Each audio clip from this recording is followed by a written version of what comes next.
শ্যামাপ্রসাদ মুখোপাধ্যায়ের ১২৫তম জন্মবার্ষিকীকে ঘিরে বড় উদ্যোগ রাজ্য সরকারের। নবান্নে বিশেষ কমিটির বৈঠকে একাধিক সিদ্ধান্ত। আগামী শিক্ষাবর্ষ থেকে স্কুলের পাঠ্যসূচিতে পড়ানো হবে তাঁর জীবন ও আত্মবলিদানের ইতিহাস। স্কুল থেকে বিশ্ববিদ্যালয় সর্বস্তরেই থাকবে তাঁর অধ্যায়। পাশাপাশি তৈরি হবে ১২৫ ফুটের মূর্তি ও মিউজিয়াম। ভারত কেশরী ডক্টর শ্যামাপ্রসাদ মুখোপাধ্যায়ের ১২৫তম জন্মবার্ষিকী মহাসমারোহে পালিত হচ্ছে বঙ্গে। মুখ্যমন্ত্রী শুভেন্দু অধিকারী নিজে এর উদ্যোক্তা। তার উদ্যোগে শ্যামাপ্রসাদকে ঘিরে নানা পরিকল্পনা বাস্তবায়িত করতে সংক্রান্ত সিদ্ধান্ত গ্রহণে বিশেষ কমিটি তৈরি হয়েছে। বৃহস্পতিবার সেই কমিটির প্রথম বৈঠক ছিল, আর তাতে বেশ কয়েকটি সিদ্ধান্ত গ্রহণ করা হয়েছে। বৈঠক শেষে নবান্নের সাংবাদিকদের মুখোমুখি হয়ে সেসব জানালেন মুখ্যমন্ত্রী। এর মধ্যে অন্যতম বড় সিদ্ধান্ত, স্কুল শিক্ষা দপ্তরের উদ্যোগে আগামী শিক্ষাবর্ষ থেকে পাঠ্যসূচিতে অন্তর্ভুক্ত হবে শ্যামাপ্রসাদ মুখোপাধ্যায় পর্ব। তার আত্মবলিদান পড়ানো হবে স্কুল থেকে বিশ্ববিদ্যালয় সর্বস্তরে। প্রকাশিত হবে আলাদা বই। যে প্রতিষ্ঠানের সঙ্গে নিজে যুক্ত ছিলেন, রামকৃষ্ণ মিশনের একটি প্রতিষ্ঠান, সেই প্রতিষ্ঠান ইতিমধ্যে প্রাক্তন রাজ্যপাল সম্মানীয় তথাগত রায় মহোদয়ের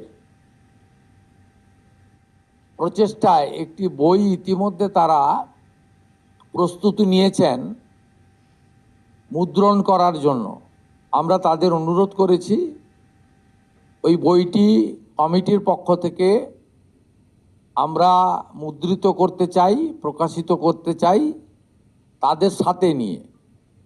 এই বিষয়ে তারা কয়েকদিনের মধ্যে আমাদেরকে তাদের মতামত জানাবেন, আমরা তার অপেক্ষায় থাকলাম। এর বাইরেও আমরা এই বর্ষে একটি পূর্ণাঙ্গ পুস্তিকা প্রকাশের জন্য কমিটি তৈরি করার সিদ্ধান্ত নিয়েছি। পশ্চিমবঙ্গ সরকারের মাস এডুকেশন এবং লাইব্রেরি দপ্তরকে এর নোডাল করা হয়েছে। সদস্যদের মধ্য থেকে যারা ইচ্ছুক তারা প্রতিনিধিত্ব করবেন, এবং আমরা এই বর্ষে একটি পূর্ণাঙ্গ পুস্তক বাংলা এবং ইংরেজিতে প্রকাশ করার সিদ্ধান্ত নিয়েছি। শিক্ষার পাঠ্যক্রমে জায়গা দেওয়ার পাশাপাশি স্মৃতি সংরক্ষণেও বড় পদক্ষেপ। ডক্টর শ্যামাপ্রসাদ মুখোপাধ্যায়ের সম্মানে তৈরি হবে ১২৫ ফুট উঁচু বিশাল আকার মূর্তি। তার সঙ্গে থাকবে মিউজিয়ামও। ২৫ ফুট দণ্ডায়মান যে মূর্তি, তার ভূমি পূজন এবং স্থান নির্বাচন হয়েছে আপনারা জানেন ইকো পার্কে। তার পূর্ণাঙ্গ পরিকল্পনা, নকশা এবং এই কাজটি সম্পূর্ণ হওয়ার পরে মূর্তিসহ ওই জায়গাটিতে কি কি থাকবে, অর্থাৎ একটি মিউজিয়াম সহ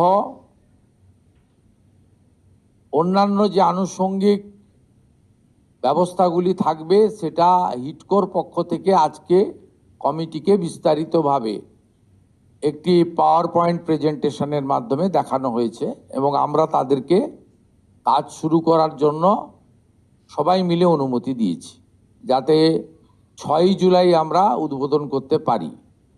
শ্যামাপ্রসাদের সঙ্গে জড়িত থাকা হুগলির জিরাটের পৈতৃক ভিটেকেও নতুন করে সাজানোর পরিকল্পনা। সরকারের কেনা ৩০ ডেসিমেল জমিতে স্যার আশুতোষ মুখোপাধ্যায়ের নামে আধুনিক লাইব্রেরি ও সংগ্রহশালা পুনর্নির্মাণ করা হবে। অর্থাৎ শুধু জন্মবার্ষিকী উদযাপন নয়, শিক্ষা, গবেষণা ও স্মৃতি সংরক্ষণ, ৩ ক্ষেত্রে দীর্ঘমেয়াদী উদ্যোগের পথে রাজ্য। পৈতৃক ভিটা হুগলির জিরাটে রাজ্য সরকার ৩০ ডেসিমেল জায়গা ক্রয় করেছে। ওই জায়গাতে দুটি পরিকল্পনার প্রস্তাব এবং অনুমোদন করেছে কমিটি। একটি স্যার আশুতোষ মুখার্জির নামাঙ্কিত লাইব্রেরিকে পুনর্নির্মাণ এবং তাকে আধুনিক মানের তৈরি করা, আর তার সাথে একটি সংগ্রহশালা নির্মাণ করা। পাঠ্য বইয়ের পাতায় ইতিহাস, মিউজিয়ামের স্মৃতি আর পৈতৃক ভিটেতে গবেষণার পরিসর। শ্যামাপ্রসাদ মুখোপাধ্যায়ের ১২৫তম জন্মবার্ষিকীতে তাকে নতুন প্রজন্মের কাছে পৌঁছে দেওয়ার একাধিক পরিকল্পনা নিয়েছে রাজ্য। এখন নজর ঘোষিত প্রকল্পগুলি কত দ্রুত বাস্তবের মাটিতে রূপ পায়। ক্যামেরায় সূর্যশঙ্কর অধিকারীর সঙ্গে অভ্রদীপ দাসের রিপোর্ট, KTV বাংলা।